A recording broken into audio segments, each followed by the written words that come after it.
Linda, thank you so much on behalf of the Staff Association for your time.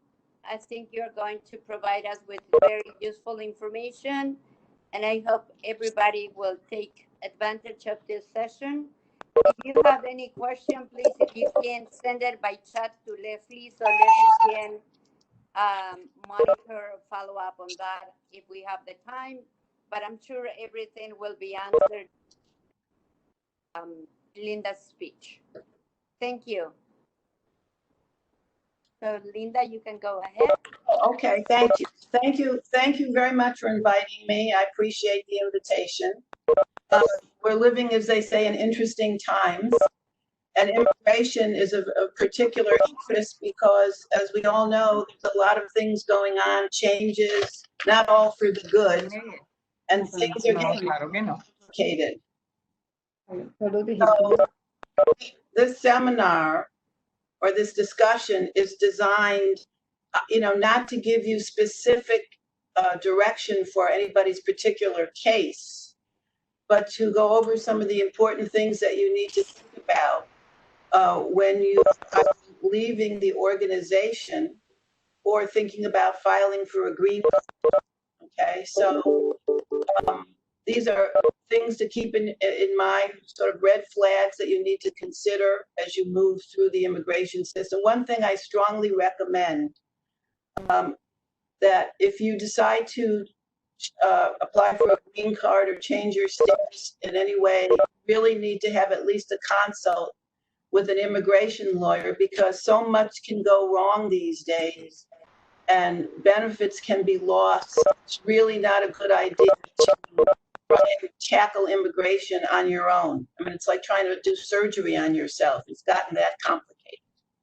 Okay, so let me start by talking a little bit about the G4 visa. I think that's important, particularly during this period. There's been a lot of confusion with people. I wanted to straighten some things out. First of all, the executive orders as they stand do not apply to G4 visa holders. If you have a G4 visa, you're free to travel. I mean, obviously the pandemic, there'll be issues about traveling, but there's no restrictions on G4 visa holders re-entering the US. Okay, so let's talk about the difference between the G4 visa and the I-94, which is, I think, a distinction. A lot of people are confused by this. The G4 visa is in your passport, okay? And the I-94 is the document you get and you can download online when you enter the United States, all right? The G4 visa allows you to travel back into the US when you've left.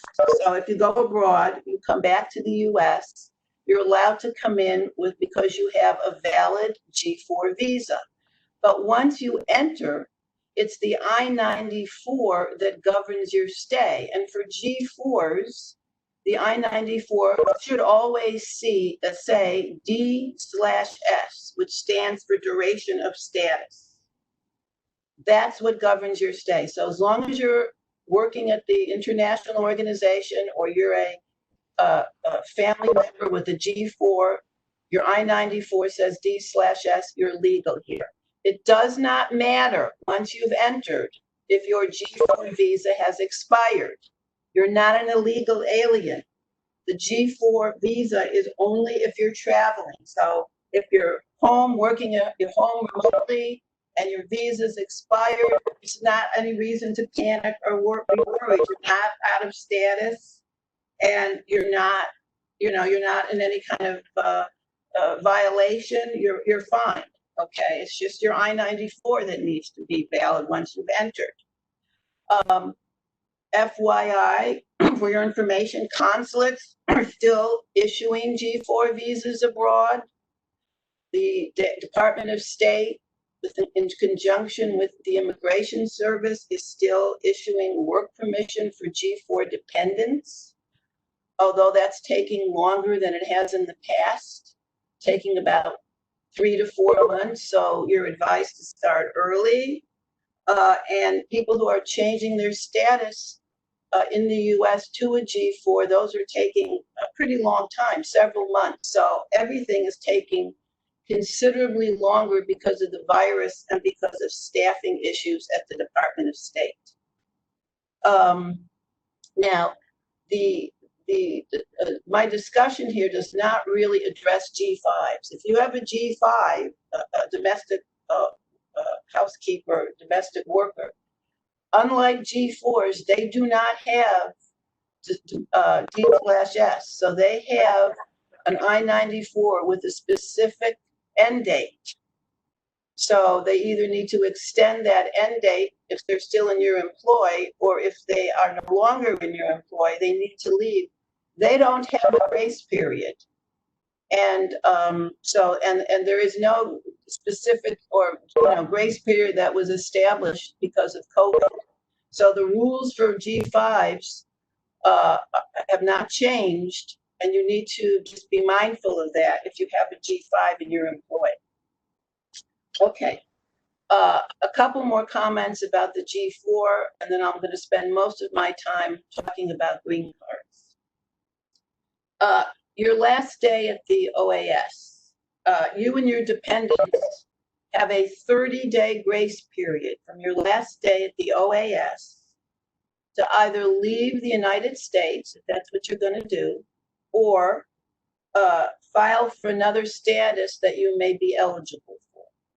Now, what's really, really important to understand, if you are not applying for a green card, okay, we're not talking about green cards at this moment. If you're not applying for a green card, but you need additional time in the US for selling a house, completing some personal business, maybe you're in a situation where you can't travel because of a travel ban in your home country.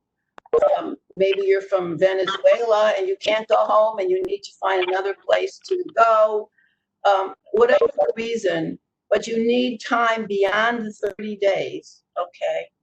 Then if you're going to apply for another non-immigrant or temporary visa, a G4 is a temporary visa, it's a non-immigrant visa. If you're going to apply for another non-immigrant visa, you must start that process with the relevant agencies in that 30-day period. When you apply to change your status in the US and you're a G4, that process has to be started during your grace period. That's really important to understand, because once you're outside of your grace period, you're out of status and you're no longer eligible to change to another non-immigrant status in the US. Let me give you an example. Many people who need additional time may file with the Immigration Service a change of status to a visitor status, not a visa in your passport, but a new I-94.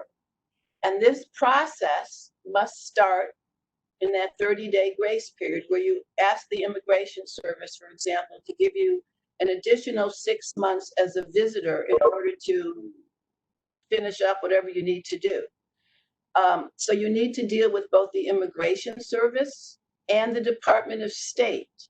The Department of State plays a role because the Department of State endorses what's called an I-566 form, which then you submit to the Immigration Service to show that you're no longer in a G4 status and you're eligible now to change to another non-immigrant status. I know it's a little complicated, but it's important because it's that 30-day grace period that must be adhered to, or you lose the opportunity to change and remain in the US for the additional period of time that you're requesting.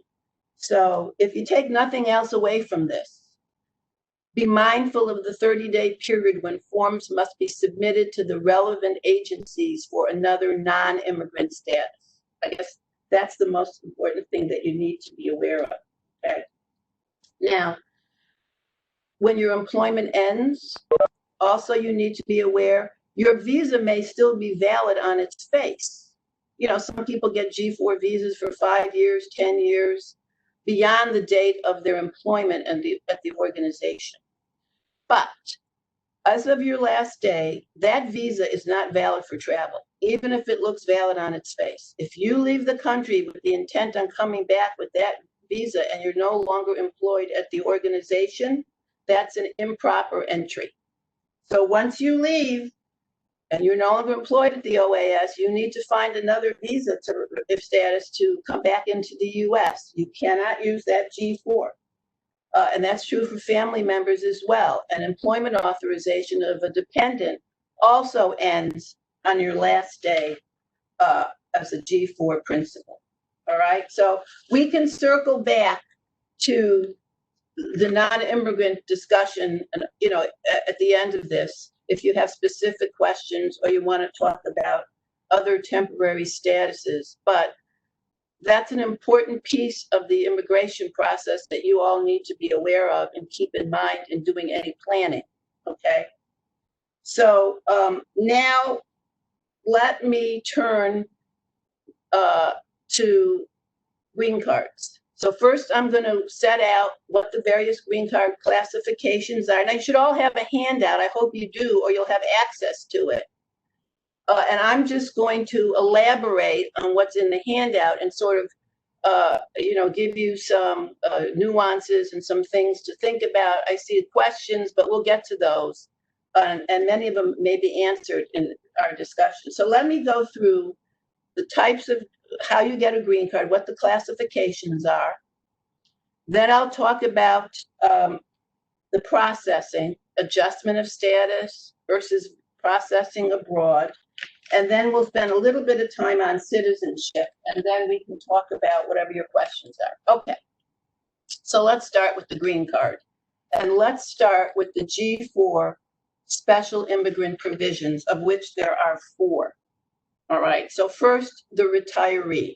All right, the immigration provisions says that if you have worked as a G4 duty station headquarters for a minimum of 15 years, and you retire, and when you make your application, you have been in the US for half of the 7 years resident and physically present before you retire, you can file for a green card. So let's take that apart. All right, 15 years.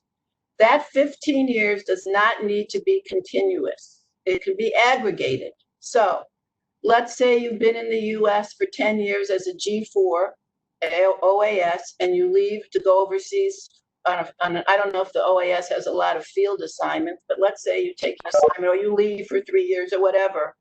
You come back to the US for another 5 or 6, then you retire. You can aggregate those 2 time periods, the 10 years and the 6, and you have more than 15 years. But that time period, that 15 years, has to be with your duty station headquarters. You can also aggregate periods as a G4 at 2 different international organizations. So you could work at the IDB or the World Bank, and then come to the OAS and spend time there, and then retire. Now, retire is very important. Retire means you're not separated and you're not terminated. It means that the organization has given you a document that the Immigration Service will require that says you are retired from the organization. You don't need to show that you're getting a pension, but what you do need to demonstrate is that the organization calls you a retiree. Who is a retiree is defined by the organization, not by the Immigration Service. So if the OAS says you're a retiree, the Immigration Service does not look beyond that document. There's other evidence that needs to be presented, which I'll go over later, but the key there is that you're called retiree, and that's that document is absolutely necessary. If you don't have that to file, then you can't file under this provision as a retiree. Okay, that's very important to understand.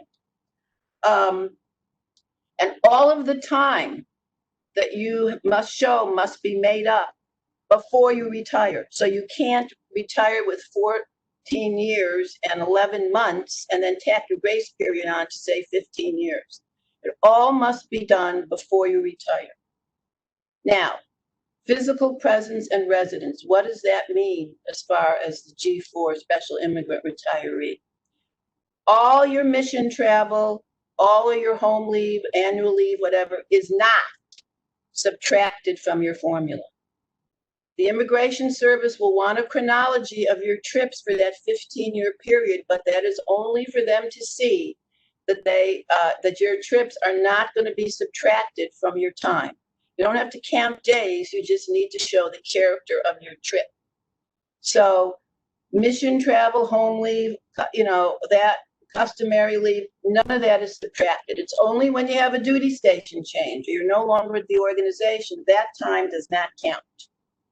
Okay, so nobody needs to, worry that they have so many missions that they're not going to be eligible, because they treat that as if you were in the U.S. Okay. Now, another issue, something to be mindful of. There is a deadline for applying as a retiree. The law says you must file within 6 months of retiring. Okay. Now, most people file right after they retire because, as we will discuss later, you want the benefits of having an application pending with the Immigration Service. But there is a 6-month deadline. And if you don't file within that 6 months, you lose the benefit forever. Okay, there's no extension of it. It's all cut and dry. So you either meet the formula and you file within 6 months, and if not, your application will not be approved. Okay. Now, along with the principal G4, the spouse, it's another second provision, can file with the principal. And the spouse doesn't need to show that he or she has been a G4 for 15 years and do a chronology of any of that. They just need to show that they're married to the principal, who is eligible for filing as a retiree. Okay. Then there is the surviving spouse. It's another provision, which is a provision which allows the surviving widow or widower of a G4 principal. When you have a G4 principal who may have died in service, by illness or on a mission or whatever, if the spouse can show that they have been in the U.S. for 15 years, similar to the formula for the retiree, they can file for a green card on their own within 6 months of the death of the principal. But they have to meet that 15-year formula that I just discussed with regard to the retiree. So if you have questions about that, we'll come back to it. But I don't want to spend a lot of time on that. I just want to mention it. Finally, there is the provision for children.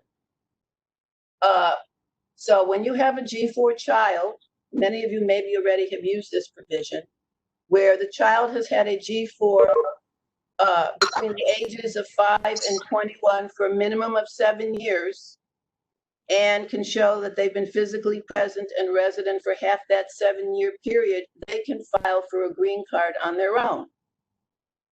Couple of things to be aware of. The counting starts upon the 5th birthday. So even if your child is here since birth, or I mean, not birth, but since he was little, the counting starts at the 5th birthday. The 7 years can be accumulated up through their 22nd birthday, because the law says you have to have 7 years between 5 and 21, and the Immigration Service has already established that you're still 21 till you're 22. So sometimes kids make up the time they miss until, through their 22nd birthday. Time spent abroad at school when you're a G4 dependent child is subtracted from your formula. So you need to be careful about sending kids away out of the country to go to school overseas. It may impact their eligibility for the G4 dependent green card. So you need to be aware of those things. The other important issue, or I guess benefit, to having a child with a G4 special immigrant green card is if the child is a minor, under 21, has a green card through this process. And for whatever reason, you leave the organization and you are not eligible, you and your spouse are not eligible retirees, or you have no way of getting a green card at that moment. But you have this child with the G4 special immigrant green card. Then you would be eligible for what's called an N visa, and it's in your handout, which allows the parents and sometimes a sibling to remain in the US, have work permission until that G4 special immigrant minor child is 21, and maybe will become a citizen and can sponsor you that way. So N visa, very important, has kept a lot of family members together. It's also used when the principal is assigned someplace and the spouse does not want to, go, and they have a G4 special immigrant child with a green card, so the spouse can get the N while the principal may be overseas. So it comes in handy in a couple of ways, and I recommend it. In certain circumstances, it'll keep the family together. Unfortunately, when they wrote the law, they did not provide an N for the parents of US citizens who are minors. Only the parents of children with G4 special immigrant green card. So if you have a minor child, you don't get any particular benefit to stay in the US under those circumstances. Now, something that's really important that I want to mention. A lot of visas, and we'll talk about that a little bit more when we talk about family, are under quotas based on the classification and the country of birth. You may be aware of this. In the last 3 or 4 years, there has been a backlog in G4 special immigrant visas for all the categories, children, surviving spouse, retirees, all that, for 4 countries in particular: El Salvador, Guatemala, Honduras, and Mexico. And that is because the unaccompanied minors who were coming up from Central America 4 or 5 years ago, as you may recall, the Immigration Service, instead of, issuing visas in a special category, borrowed visas from the category where the G4 special immigrants are for these kids. And as a result, there's been a backlog in these countries. And why that's important is because when you file for a green card, you're filing a petition to classify yourself as a retiree or a child or whatever, with evidence that you meet those formulas. And at the same time, you may be asking to change your status from G4 to green card. If there isn't a visa for you at the moment you file that application, you cannot file the second part, which is the change of status. You must wait until your visa numbers, until there's a visa available in your category. It's not such a terrible thing for kids, but retirees from these countries may have to go back to their home country or find other ways of staying here, because when they retire and they see, well, oh, I'm from El Salvador and there's no green card for me because I didn't file before April 2017, and there's a 3-year wait. So this is important to understand that and plan accordingly, because the visa isn't available. And so that's something that hadn't been a problem 4 or 5 years ago, but is now something that you have to be aware of. And there's a visa bulletin that's published every month by the Department of State, and you can see where they are in terms of filing. So if you filed a petition 4 years ago, and you're from El Salvador, there'd be a visa for you now as a retiree. If you file today, there isn't. So you have to file to stop the 6-month clock with the petition, but you can't change your status. So you may have to go back home and visa process, which I'll talk about in a few minutes, to get your green card. So you don't need to worry about all the mechanics of this. You just need to know that this is an issue. Okay? So I want to mention that. Now, let's talk about family. Okay?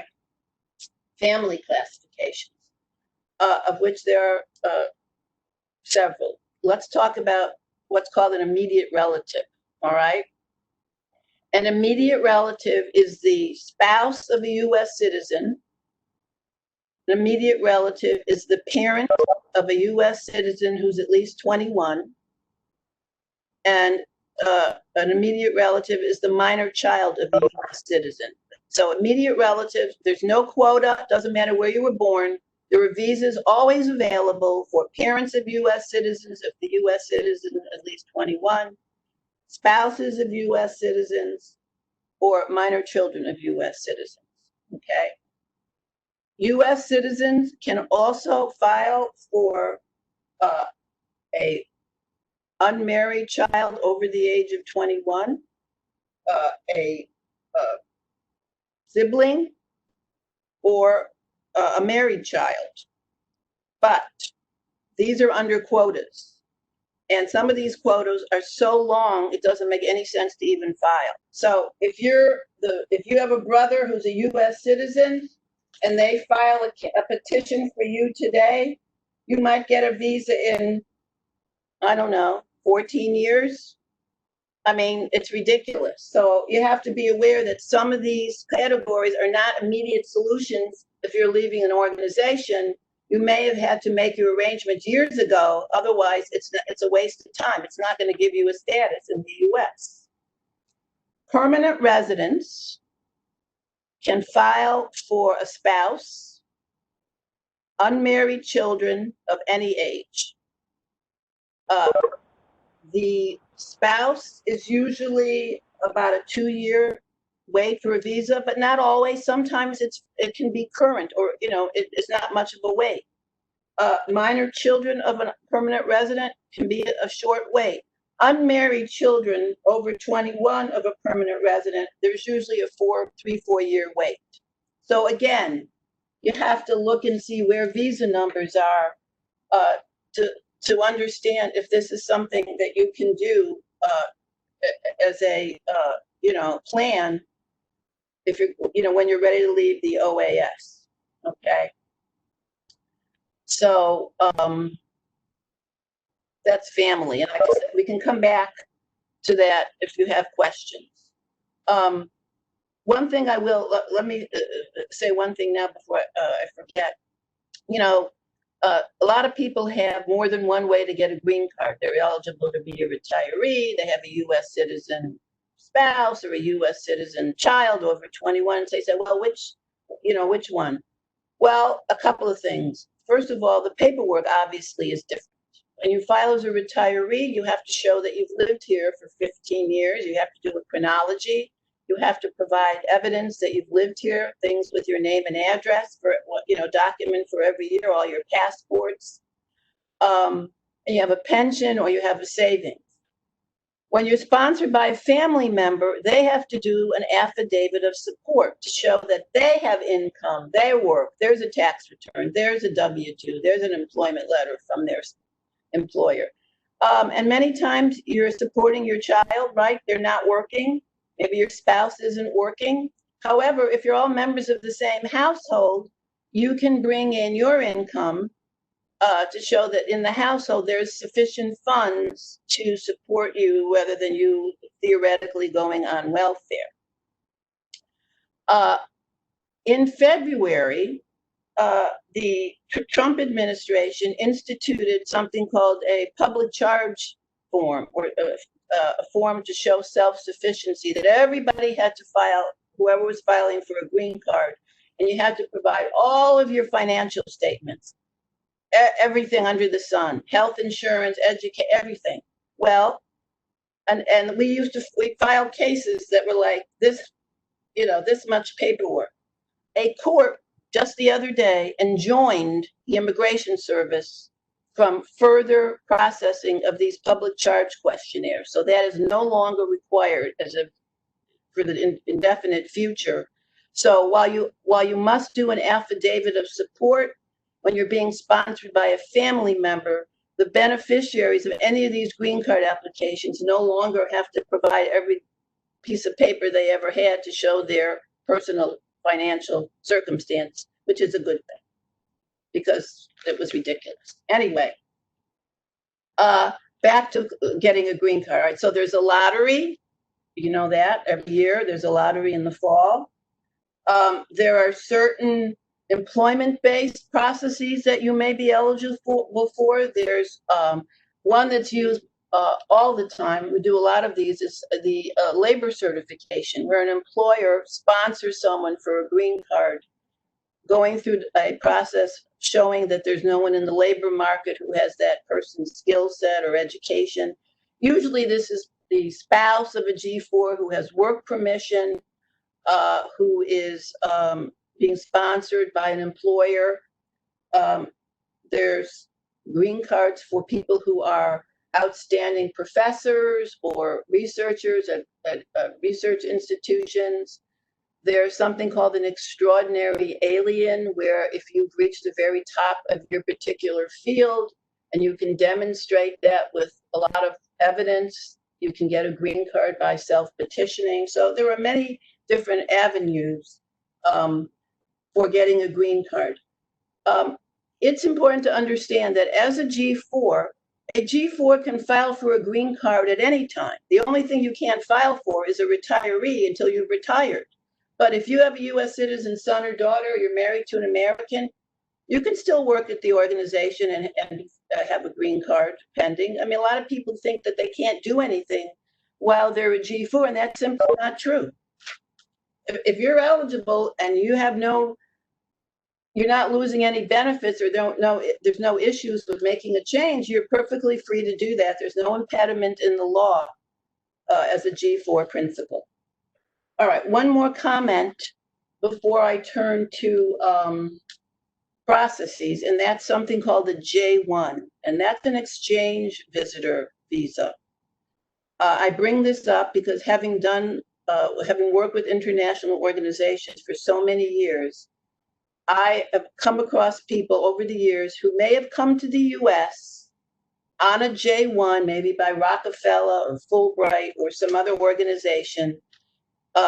They were supposed to finish their degree and go back to their home country, but did not because they were recruited by the international organization and got a G4. Under our immigration laws, even if your J1 required that you return home for 2 years, you would be eligible for a G4 without going back home. However, the 2-year return home requirement is not waived by joining the international organization. It's only abeyance. You know, it's waiting there like a ticking time bomb. And when you retire or you decide you want to file for a green card, if you've had that 2-year return home requirement and you did not fulfill it, or you did not get it waived by a process through the Department of State, you're not going to be eligible for a green card or another non-immigrant visa until that's been accomplished. So maybe nobody's who's listening had a J1, but in my experience, there's always someone who came 20 years ago and kind of forgot about it. And now they want a green card, but they have the J1 problem. And they have to get that waived before they can actually file for another immigrant status in the US. So I just want to mention that, okay? Now, we're in a very interesting time. There's a lot of delays with the Immigration Service. Things are moving very slowly. A lot of things that normally happen aren't happening or aren't happening quickly. So I'm just going to talk about more, the normal times with the addendum that things are taking longer. But let's talk about processing. When you're ready to file for your green card, most people who are in the US will file in the US because they're living here, their family's here, so they'll file what's called an adjustment of status. That's the application to change from, in your case, G4 to a green card. And the application requires your birth certificate, marriage certificate, maybe divorce decree. You have to have a medical exam with a public health doctor.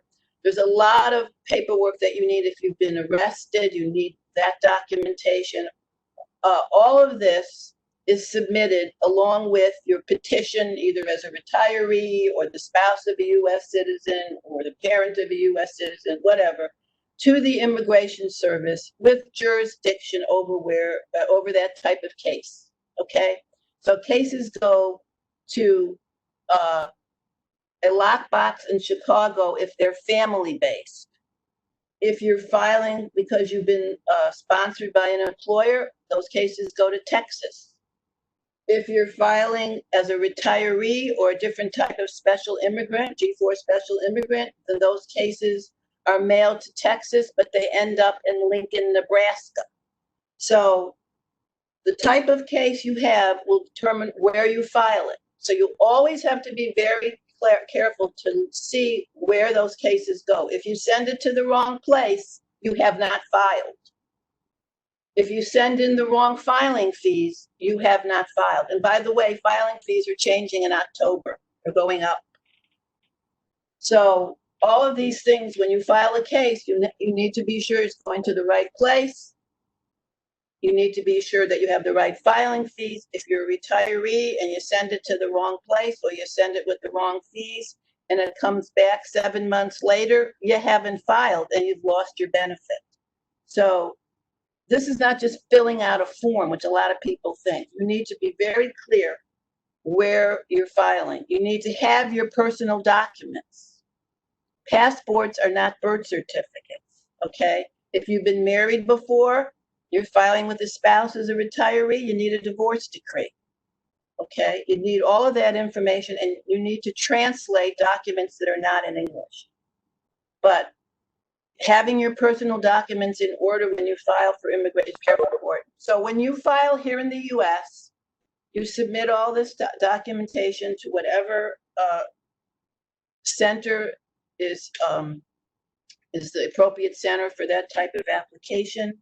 You are now an applicant for a green card, and that status supersedes whatever status we're in. So if you're a G4, this supersedes it. If you've retired, this is a new legal status you have. So this is a legal status. Adjustment of status is a legal status. And once you have submitted those adjustment of status applications, no matter whether you're still working or you're a retiree or whatever, you can't travel. You have to wait till the Immigration Service issues a travel document allowing you to travel before you leave. If you leave the country without it, you're not coming back. If you're a retiree, you're gonna go and have to sit in your home country. If you're a G4 principal and you've left without the appropriate document, you're gonna have to refile. So really, really important to understand that once you've submitted your adjustment of status, you cannot leave until immigration has sent you what's called a combination card that gives you work and travel permission while you're waiting for your green card to be adjudicated. Okay, now, I know people are going to ask me about timing questions. So, it's important to understand with an adjustment of status, family-based cases take at least a year, sometimes longer, between filing and the green card. If you're filing through marriage, if your U.S. citizen spouse is your petitioner, the person who's sponsoring you, you will be interviewed. All marriage cases are interviewed. And so because now with COVID and all the interviews that were canceled and now they're being rescheduled, that's obviously going to delay things. So it may be a year and a half before you get an interview, but all marriage cases are interviewed. And that adds time to the processing time. Also, because there are so many family-based cases, either marriage or children, the person who is filed and being petitioned by their family member is going to have to wait at least 6 months to get a travel document. So if you're working at the OAS, you can continue working, but you can't travel. You're going to need to wait at least 6 months for a travel document under those circumstances. Retiree cases don't take quite as long or they haven't up till now, because there aren't as many retirees, right? So retirees may be waiting 8 months for their green card to be adjudicated, or a year, and may get their work and travel in 4 months instead of 6 months. So there is a little bit of a time difference between those two cases because of the sheer numbers. But in any case, however you file, you cannot leave until you get the work and travel, because otherwise you either abandon your case and you're not going to be able to come back to the US. And the adjustment of status benefit obviously lets you stay here. You're here legally. There's no issue. But it's important to understand that you need to make those decisions before you file for a green card. You can't, for example, retire, go overseas, and say, oh, you know what, I changed my mind. I want to file for a green card. Come back in as a tourist and then file as a retiree. Coming in as a tourist and filing for a green card is considered visa fraud and misrepresentation. So you need to be really careful about making those kinds of decisions. If you want a green card and you want to file, do it. Don't leave and come back in and have visa fraud issues waiting in the background because of those decisions. Now, some people either don't want to stay in the US and wait for their green card, or are overseas and can't file in the US. And so they have to visa process at the US consulate in their home country. So for example, let's say you're a retiree, and you're from Honduras or El Salvador, one of those countries where there's no visa at this moment.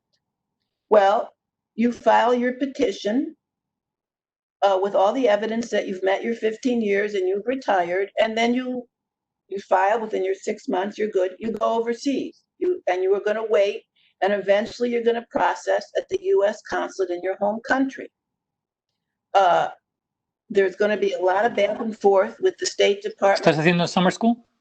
Muy bien.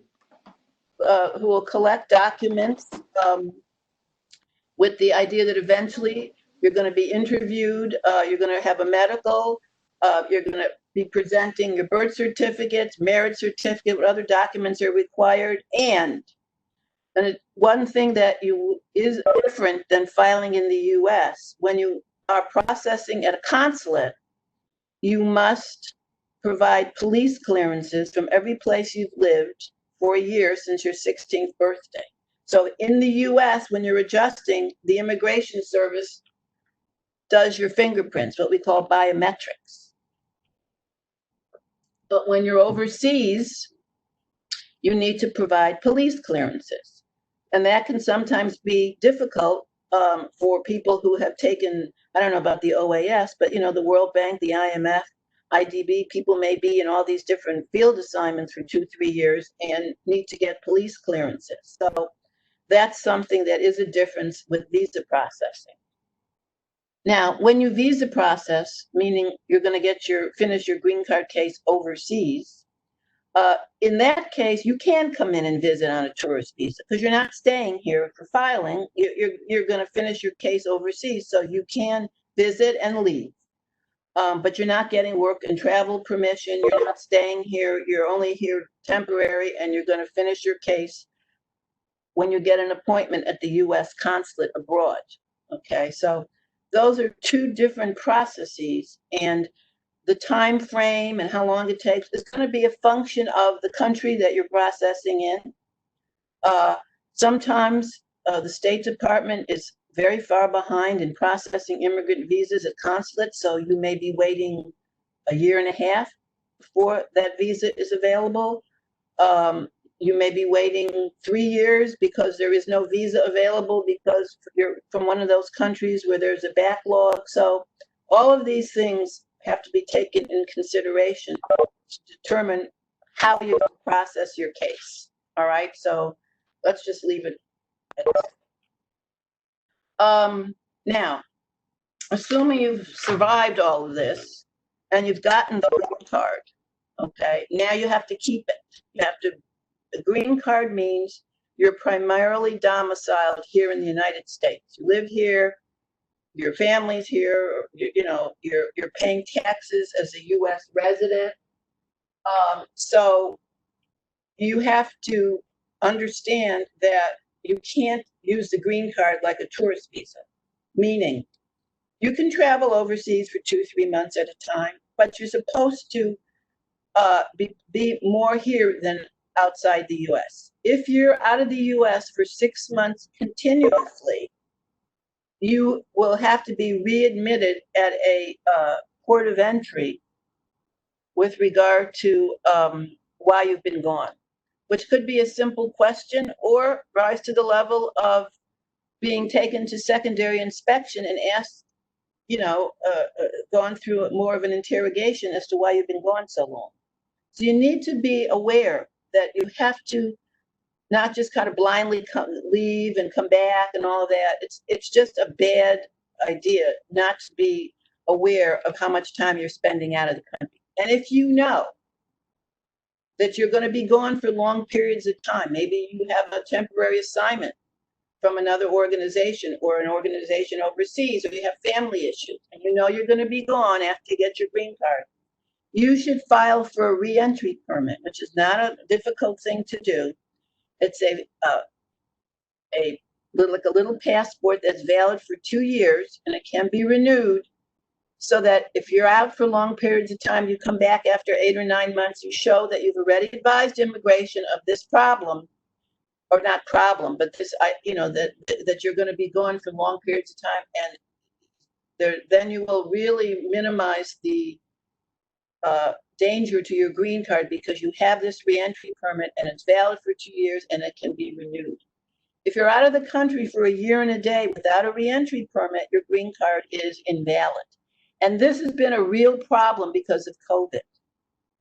A lot of reentry permit people, a lot of green card people are stuck overseas. They can't get flights. They're in the middle of a quarantine. Some people who I actually advised to get reentry permits, they were like, well, I don't want to spend the money, blah, blah, blah. Well, they're stuck overseas for 8-9 months and they can't get back. So a reentry permit, it's not a big deal. You have to file for it while you're physically in the U.S. You can't file for it abroad, but it can do a lot to protect your green card in these uncertain times if you get stuck overseas or you are purposely going overseas for a long period of time. So I really, really want you to think, remember that after you get your green card, how important a reentry permit can be. All right, very important. Now, final thoughts on citizenship. After you've had a green card for 5 years, you can apply for U.S. citizenship. You have to meet certain physical presence and residence requirements. You have to, if you've been out of the country for long periods of time, even if with the reentry permit, you may not be eligible until you come back and stay put for a while. But after 5 years, you've had the green card, you meet the physical presence and residence, you're a person of good moral character, you can file for citizenship. If you're married to an American, no matter how you got your green card, if you had a green card for at least 3 years and you're married to the American for that 3-year period, you can file after 3 years. And the formula is a 3-year formula rather than a 5-year formula. But you can become a citizen. If your country recognizes dual citizenship, then you can have both. You can be a citizen of Argentina and a citizen of the U.S., or Spain and Argentina and the U.S., whatever. But you can only use your U.S. passport in and out of the U.S. So you can have more than one citizenship, but you can't use any other passport in and out of the U.S. other than the U.S. passport. And if you have sons who have gotten green cards through the G4 special immigrant provision, and have not registered for the selective service between the ages of 18 and 25, and they're already over 25 and want to be a citizen, that's going to be an issue. So I just mentioned that because there is a selective service. There's no draft, but males between 18 and 25 have to register online And then if they go and apply for citizenship and they haven't done it properly, that's an issue of bad moral character. So a lot of times people don't have lawyers, they don't know about this, and then the son is like, oh, I didn't register, and you can't do it after you're 25. So I just want to end with that warning about son. So I think we have time, right? I'm going to go through the questions, which are many, I've probably answered a lot of them.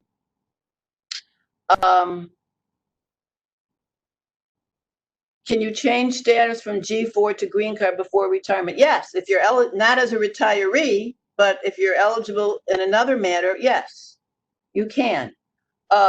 If you're filing as a retiree, then you have to have the 15 years, as I said. And you can't just file because you've been here 15 years. It's very important. You must retire. And your spouse can't file independent of you after 15 years. There has to be a retiree petition in the mix.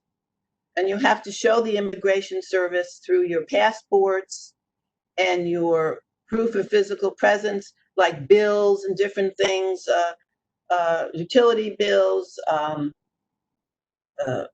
credit card bills, insurance payments, mortgage payments, PEPCO, whatever it is that you've lived here for 15 years, okay?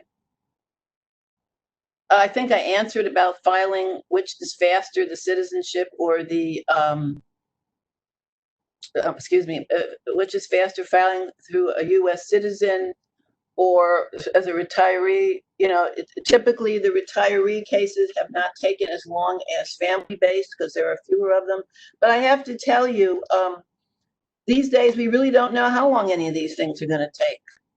But with filings that have just been made since COVID started, because immigration canceled interviews, they canceled their application centers, they closed them, they're reopening slowly. They're trying to put their emphasis on naturalization cases because a lot of people want to be sworn in so they can vote. So, I think it's going to become a more protracted process rather than less, given the situation. If you have an American husband and American kids, they better apply for a green card through them or using the G4. Again, well, advantages and disadvantages. I mean, if you don't mind being interviewed, if you're married, that's, you don't like to be interviewed, then a marriage case would end in an interview. If you're filing as a G4 retiree, you don't need the financial documentation of your spouse or your child. So it really depends on your circumstance. I mean, it may take less time as a retiree. You're not going to be dependent on a family member. Does a G4, right? I saw, G4 time is a consultant hire instead of staff compute. Well, that's up to the organization. I will always argue that a G4 time is G4 time. You don't have to break it out. If you're a consultant or staff, it doesn't matter. You have 15 years. Maybe you started out as an extended consultant for 2 years and then they made you staff. It's all G4 time. So if OAS gives you a document that says you've had a G4 for 15 years, I think that's fine. I don't think the Immigration Service cares. As long as you're working full time as a G4, I don't think they care. I think I've answered about the time. How long does it take? If a G4 visa holder changes to green card, this is an important question. What would be the status of a dependent parent? That's a good question. When the same G4 with the same G4 after the principal becomes a permanent resident. If you're a green card holder, if you become a permanent resident and you have a G4 dependent parent, as long as you're still working at the international organization, that dependent parent can still have a G4. The Foreign Affairs Manual specifically allows that. And at some point, you'll need to become a citizen to be able to sponsor that parent. But as long as you're still an employee of an international organization, even if you're a green card holder, your parent is still entitled to the G4. Which are the requirements for eligibility to apply for a green card? That depends on how you're filing. Okay, I mean, that's, you know, married to a citizen, have U.S. citizen kids. I mean, that's something that you have to, it's going to be determined by your specific situation. The 2 years obligation to return home under J1 must be continued or time expended on home country. Okay, how is the 2 years completed? You have to go back to your home country. Not necessarily for 2 full years. You can aggregate the time. And we've gotten the Department of State to agree with us that G4 time spent in the home country on home leave or mission travel is counted. So if you can accumulate 2 years of time back in your home country after 20 years as a G4, you'll have to demonstrate it, but sure, you can use it. You were married for 24 years with a citizen and now divorced, would still apply to get a green card, not through the U.S. citizen ex-wife or ex-husband. No, you have to be married to a U.S. citizen. If you're divorced, forget it. What are the documents needed to evidence 15 years? I think I've already talked about bills and different things, your passports to show that you've lived here with an address. Is there any relationship between an F1 and a G4? If your child was an F2 for 2 years and immediately after became G4 for 6 years before 22, is there no? Is there a chance? The 7 years must be as a G4. This is a good question. Under the G4 provisions, whether it's retiree, whether you're filing as a child, whatever it is, all the time must be as a G4. No other time counts.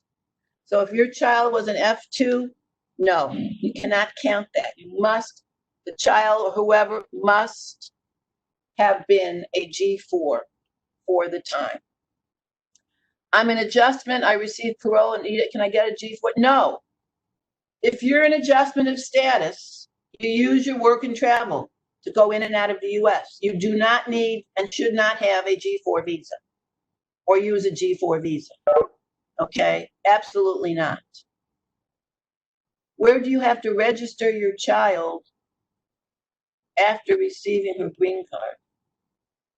I don't understand that question. Are you talking about, now I'm talking about the selective service for males, not women. So that there's no place that you need to register a daughter, but males between the ages of 18 and 25 go online and register with the selective service. They can Google it. You spoke about the diversity lottery. Are there any negative consequences? No. In fact, the Immigration Service doesn't really see it as an application because it's a lottery, so there's no negative consequences. You can file for the lottery if you're eligible to do so, no problems. How do you prove physical presence in your home country? I think I already talked about it. You can, you know, the time in your home country, you can show evidence by in and out, traveling, you know, if you worked there for a while, you can get a letter, an affidavit. Hello, Linda, with regard to taxes. Okay, well, I cannot speak to taxes. That is not my expertise. I mean, G4s the principal G4's income is tax exempt, but other than that, I can't comment on taxes because that's not my expertise. Coming back to the dependent G4 parent, if the principal becomes a green card, yes. The question is, if you're a G4, you become a green card holder, you go from the OAS to the World Bank. Yeah, that's fine. You're still an international organization, so your G4 dependent parent is still eligible for the G4. Does it depend on the type of contract? I don't think so. I mean, if it's a 3-month contract, you may have issues potentially. So, with, you know, but if you're employed at the international organization, then your parents should still be able to get the G4. Can you file for a family base and later change to the retiree option? Well, why? I mean, I don't know. you can't, I mean, you're gonna withdraw the case and refile a new case? I don't know what to tell you. Why would you do, you can, but I'd be very careful. Are you gonna be out of status? What's your situation? Why would you do that? You have to pay new fees. Is it more than 6 months since you've retired? I mean, there are too many questions to be able to answer something like that in this kind of situation. Does the principal okay, again, I cannot answer a tax question. Can you adjust status from G4 to F1? Well, that's a good question. That is a very tricky issue. And you would really need to see an immigration lawyer, because when you are a G4, you must do getting to an F1 becomes a problem because of the start date of the school year. And the Immigration Service is not going to be able to adjudicate your F1 before the school year starts. And so they now require you to file a B2 change of status along with an F1. It's called bridging the gap. And this process is way too complicated to try and explain here because it's somewhat illogical. Suffice it to know that if you can get to the U.S. consulate to get the F1 visa, that has always been the much easier way to come in and go to school. But when you change your status here from G4 to F1, please see an immigration lawyer, because that's complicated and it can be denied because you don't file the appropriate bridging of the gap change of status to tourists at the same time.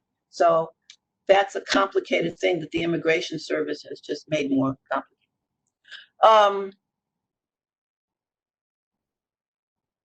Can you adjust status from G? Oh no. How long does it take if your American child petitioned you? Well, if you're a U.S. citizen child over 21, it's about a year, maybe a little longer. You may be interviewed. They can interview parents. They don't always, but sometimes they do. So I would say at least a year, if not longer. How long is the application waiting time for a minor child of a green card holder? Well, it depends on visa availability. Right now, there are visas available for that category. And if they can adjudicate, if the Immigration Service can adjudicate that category, while the visa is still available under the quota, then it may not take more than a year or less. It depends on visa availability. If your spouse will retire from the OAS in November, and I am an American citizen, how long will, okay. If you're filing as a retiree, you have to file within 6 months of retiring. But of course, you don't want to wait because you're going to be sitting here without a status. You have to list trips for 15 years as a retiree. But if you're married to an American, why don't you go ahead and file now? Why do you wait till you're retiring unless you're losing some benefits? Get started, 6 months before or 5 months before you're retiring. You'll be ahead of the game. What if you already have a green card application in process? I'm not sure I understand the question. I mean, if you have one, then you have to wait till it's been adjudicated, till you get work and travel. A lot of people have said, thank you, you're welcome. Is U.S. handling applications of, yes, of Venezuelans with expired passport?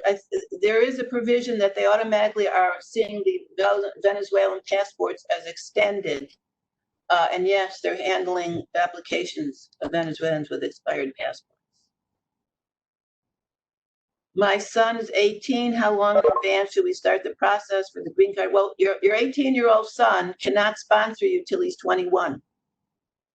You cannot file under any of these provisions until you're already eligible. You can't file as a retiree till you've retired. You can't file as the parent of a U.S. citizen who's 21 years old or older until that child is 21.